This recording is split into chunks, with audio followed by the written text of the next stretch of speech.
देश की राजधानी दिल्ली अब दिल वालों की दिल्ली नहीं है, बल्कि बलात्कार की नगरी बन चुकी है। जी हाँ, बलात्कार की नगरी। दरअसल यहाँ पर दिल्ली से सटे नोएडा में एक ही दिन में एक नहीं, दो नहीं, बल्कि तीन मामले बलात्कार के दर्ज किए गए हैं। कितनी शर्म की बात है। आखिर क्या है वो मामले, जानने के लिए देखिए मीनाक्षी के हवाले से ये रिपोर्ट।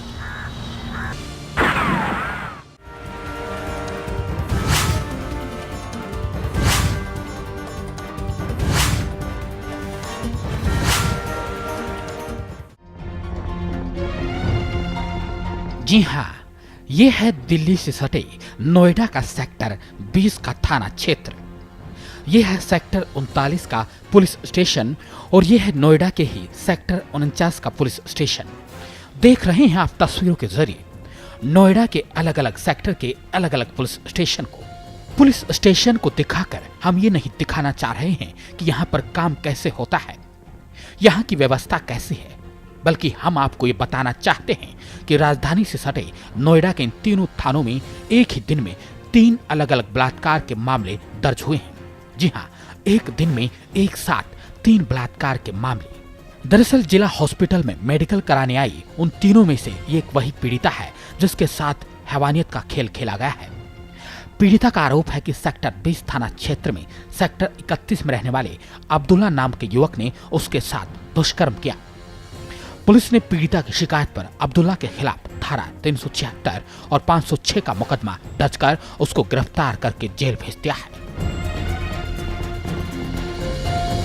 दूसरी वारदात नोएडा के सेक्टर 39 थाना क्षेत्र की है, जहां एक युवक ने 24 साल की युवती के साथ दुष्कर्म किया। और तीसरी वारदात नोएडा के थाना 49 क्षेत्र के सेक्टर 44 में हुई, जहां पेशे से एक व्यापारी ने अपने घर में काम करने वाली नौकरानी के साथ दुष्कर्म किया है। हालांकि पुलिस ने तीनों वारदातों में रेप की धाराओं में मुकदमा दर्ज कर जांच शुरू कर दी है। जरा सुनिए।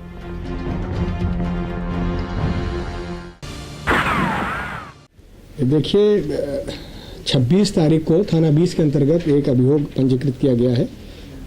रेप का है 376/506 आईपीसी में। इसमें अभियुक्त को गिरफ्तार कर लिया गया है, जेल भेज दिया गया है। इसके अतिरिक्त थाना 39 और थाना 49 में पिछले 2-3 दिन में ये 2 अलग अलग प्रकरण संज्ञान में आए थे, जिनमें अभियोग पंजीकृत कर लिया गया है। थाना 39 में अभी अभियुक्त की गिरफ्तारी नहीं हो पाई, नहीं 49 में हो पाई है। प्रयास किया जा रहा है, अतिशीघ्र इनकी गिरफ्तारी की जाएगी और जो भी साक्ष्य मिलेगा उसके आधार पर कार्रवाई की जाएगी। इन दोनों में भी रेप के ही मुकदमे पंजीकृत हुए हैं और पूरी ईमानदारी से और पूरे मनोयोग से पुलिस इसमें प्रयास करे कि उनकी गिरफ्तारी की जाए।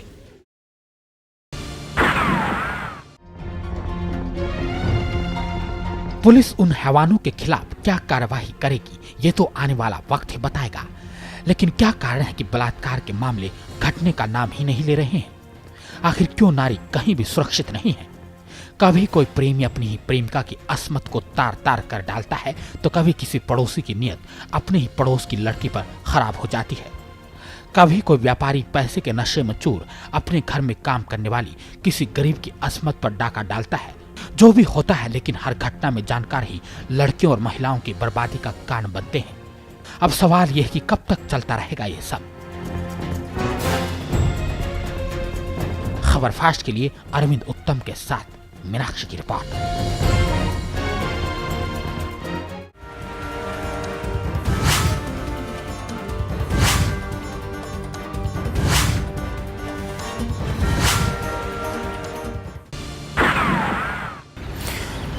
इस घटना में अपराधी पड़ोसी है, मालिक है या फिर प्रेमी है। जी हाँ, अपराधी, पड़ोसी और प्रेमी तीनों ही लड़की के जानने वाले हैं। समाज में ऐसा ही होता है। 70% ऐसे मामलों में लड़की के जानने वाले ही होते हैं जो ऐसी घटनाओं को अंजाम देते हैं। इसलिए हमारी आप लोगों से गुजारिश है कि अपनी लड़कियों का ध्यान रखें और लड़कियों से भी हमारी गुजारिश है कि वो अपने आसपास के माहौल का ध्यान रखें। अपराध में आज के लिए बस इतना ही। कल फिर हाजिर होंगे जूम की कुछ और सच्ची और खौफनाक घटनाओं के साथ। तब तक के लिए आप रहिए सुरक्षित और चौकन्ना। अब सिकंदर को दीजिए इजाजत और देखते रहिए खबर फास्ट। लेकिन ध्यान रखिएगा, चीजें जैसी दिखती हैं वैसी होती नहीं। नमस्कार।